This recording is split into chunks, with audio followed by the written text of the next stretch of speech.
물타기는 절대 하면 안 된다. 간혹 이렇게 말씀하시는 주식 고수분들 계시죠. 주식은 매수하는 순간부터 수익이 나야 한다. 자신의 계획과 틀어졌을 땐 더 사는 게 아니라 잘라내야 한다. 이런 의미에서요. 맞아요. 공감합니다. 그런데 그게 다른 분들은 말처럼 잘 되시던가요? 전 도무지 안 되더라고요. 그렇다면 혹시 이런 생각은 해보셨나요? 나는 왜 손절을 잘 하지 못할까? 그 이유는 대부분 간단합니다. 지금 손실 보고 있는 종목을 잘라내고 다른 주식으로 갈아타서 수익 낼 자신이 없어서 그렇죠. 손실 종목을 내 손으로 잘라버리면 확정 손실이 되어버리니까요. 그러니까 말처럼 손이 잘 안 나가는 거예요. 만약 그 스트레스를 이겨내고 한 번, 두 번은 계획대로 딱딱 잘 잘라냈다고 해도 어느 순간 멘탈이 못 버티는 경우가 많죠. 그러면 어린애들이 숨바꼭질 할 때 머리만 숨기면 남들에게 안 보이는 줄 아는 것처럼 주식 앱 지워버리고 방치를 선택하는 경우도 많아요. 자, 그러면 어떻게 해야 손절 실력이 느는 줄 아세요? 자신만의 방식으로 수익을 낼 수 있다는 확신이 늘어날수록 손절이 쉬워져요. 그러니까 주와 부가 바뀌었다고요. 즉 손절을 잘해야 수익이 난다 라고 말씀하시는 많은 전문가분들의 말과 다르게 제 경험상 수익을 내는 빈도가 올라갈수록 손절이 쉬워지더라고요. 그때부터 선순환 효과가 일어납니다. 자신만의 노하우가 쌓여서 수익 낼 확률도 올라가고 거기다 자신감이 붙으니 손절도 쉽게 나가면서 기회 비용도 줄이고. 그렇다면 주식 초보가 수익 볼 확률을 끌어올릴 수 있는 방법은 뭐가 있을까요? 그 중심에 저는 분할 매수가 있다고 생각합니다. 물론 사람마다 수없이 많은 우선순위가 있겠지만 저의 경우에는 단연코 분할 매수, 매도를 첫 번째로 꼽습니다. 왜냐하면 수익 볼 확률을 올릴 수 있는 방법 중에 가장 쉽거든요. 주식을 사고 파는 행위에 정답이 존재하지 않는 이유는 경험이 뒷받침된 감각적인 요소가 차지하는 비중이 크기 때문이거든요. 그런데 이 분할 매수, 매도의 영역은 어느 정도 계산을 할 수 있어요. 그 말은 어느 정도 이론화할 수 있다는 거죠. 그러니 누구나 실행에 앞서 미리 계획을 세워놓을 수가 있다는 거예요. 물론 실컷 계획을 세워놓고 실행을 할 수 있냐? 없냐는 전혀 다른 문제이긴 하지만요. 정리하자면 저에게 있어 분할 매수 매도란 가장 중요한 방어법이자 공격법이라는 겁니다. 지속적으로 수익을 낼 수 있게 만들어주기도 하고 손실을 막아주기도 하면서 말이죠. 이번 영상은 제가 분할 매수에 앞서 세우는 계획과 제가 실제 매매했던 기록을 통해 중요하게 생각하는 점 두 가지로 나눠서 말씀드릴게요. 첫 번째, 분할 매수 계획.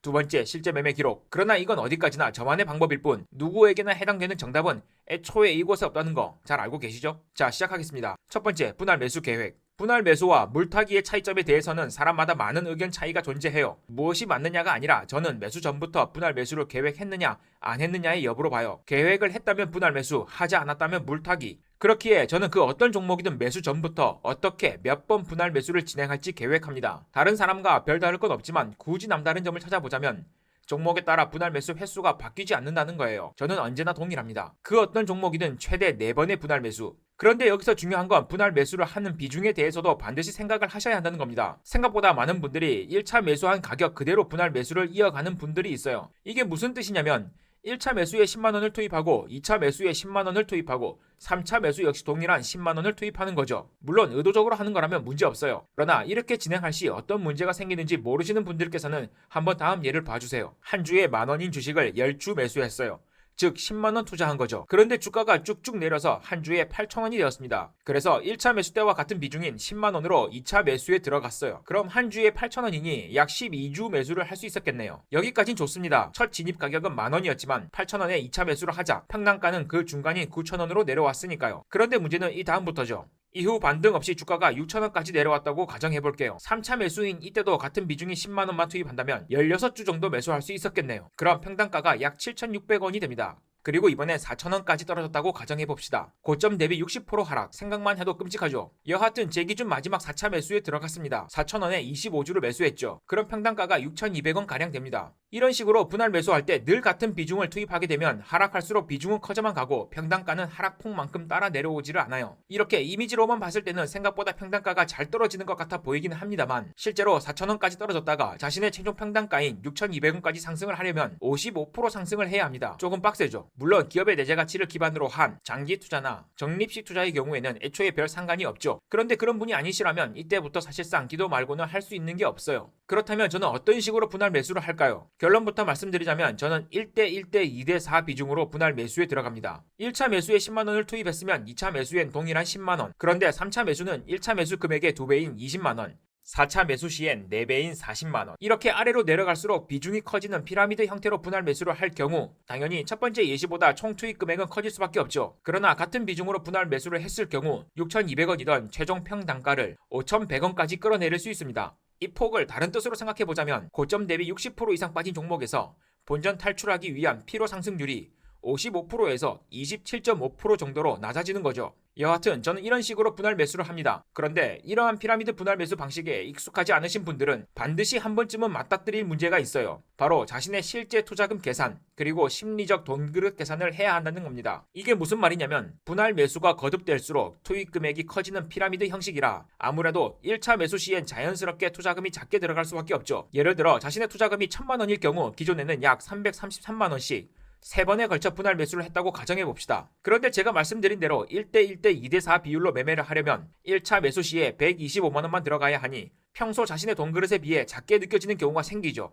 저도 처음에 그랬거든요. 그러다 보니 이 정도쯤은 괜찮겠지 하며 막연한 금액으로 일단 선진입하는 경우가 생겨요. 그런데 분할 매수를 거듭할수록 투입 금액의 덩치가 커지니 점차 두려워집니다. 이러면 분할 매수 계획은 실컷 잘 짜놓고 정작 실천을 하지 못하는 경우가 생겨요. 비중은 비중대로 커지고 자신의 계획에서 벗어났기 때문에 성급한 판단을 할 가능성이 굉장히 높아진다는 겁니다. 그러니 이러한 분할 매수를 진행하실 때는 반드시 비중 관리, 자금 관리를 더욱 철저하게 진행하셔야 합니다. 매수 전부터 물질적인 것뿐만 아니라 심리적인 부분까지 말이죠. 두 번째, 실제 매매 기록. 지난 영상들에서 종종 말씀드린 적 있죠. 저는 1차 매수를 하고 2차 매수 자리까지 갔다가 평단가까지 오면 특별한 경우를 제외하고 대부분 절반을 덜어냅니다. 즉 추가 매수 한 액수만큼은 본절 탈출한다는 거예요. 여기서 특별한 경우란 주가가 강하게 반등을 하면서 제 평단가를 빠르게 넘겨버리는 경우를 말해요. 상승의 힘이 매우 강해서 자신의 평단가와 순식간에 멀어진다면 어느 정도 지켜볼 여유가 생기죠. 제가 이렇게 묻지도 않고 일정 물량을 덜어내는 이유는 보유한 주식 가격이 하락할 때 분할 매수를 통해 평단가를 낮춰 넣었다면 꽤 높은 확률로 한두 번쯤은 탈출 기회를 주죠. 그런데 대부분 내려갈 때는 제발 본전만 와라, 그러면 욕심내지 않고 나갈게, 이렇게 기도하다가 막상 기회를 주면 이제 올라가나 싶어서 덜어내지 못하는 경우들이 많죠. 그리고 이럴 땐 신기할 만큼 자신의 평단가 근처에서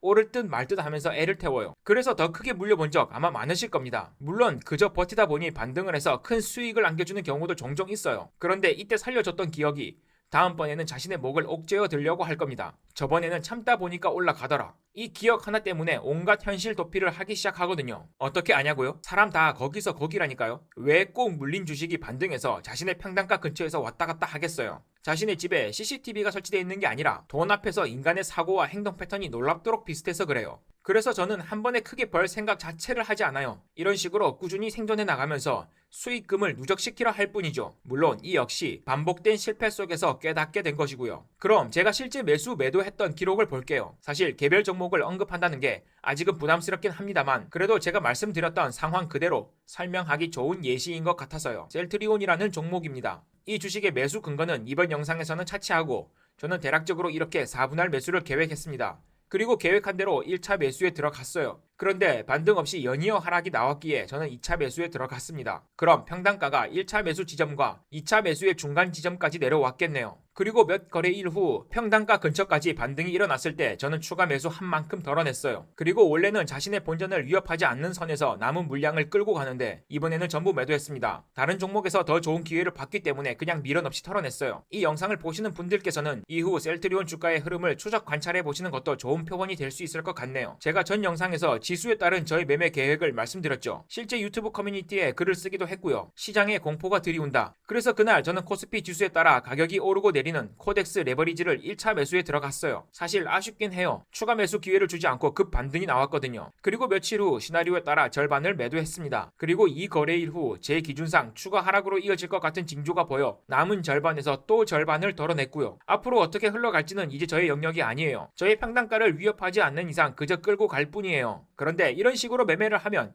주가가 상승할 때 온갖 커뮤니티에 환호성이 가득한 소위 한방의 졸업이라는 건 있을 수가 없어요. 한 번의 매매를 통해 엄청난 수익을 얻는다는 건 불가능에 가깝거든요. 사실 개인적으로 그렇게 한 번에 크게 벌어들인 사람은 거의 압도적인 비율로 졸업 후 다시 입학한다는 확신이 있긴 합니다. 그러나 저의 이러한 편협한 고정관념을 제외하고서라도 주식시장에서는 자신이 유리한 전장에서의 싸움만 반복하면서 야금야금 이득을 쌓아나가는 방법 또한 존재한다는 거예요. 오늘은 제가 분할 매도하는 기준에 대해서 말씀드렸는데요. 사실 주식 투자에 정해진 정답이 어디 있겠습니까? 예컨대 제가 수년간 급등했던 테마주 매매만 하면서 누가 보면 이런 무식하기 짝이 없는 물타기로 월별 실현손익 마이너스 한 번 찍힌 적 없이 매매했다면 믿으시겠어요? 그만큼 누군가에게는 말도 안 되는 방식이 누군가에게는 통하는 곳이 이곳이에요. 그러니 제가 하고 있는 방법을 모두에게 추천드릴 수는 없지만 이것만큼은 강력 추천해요. 반드시 어떤 종목을 매수하기 전에 자신만의 매수 매도 시나리오를 써보는 것, 이런 경험만 꾸준히 반복해 보셔도 손실 볼 확률이 눈에 띄게 줄어들 것이라고 생각합니다. 오늘 영상도 잘 봐주셔서 감사합니다.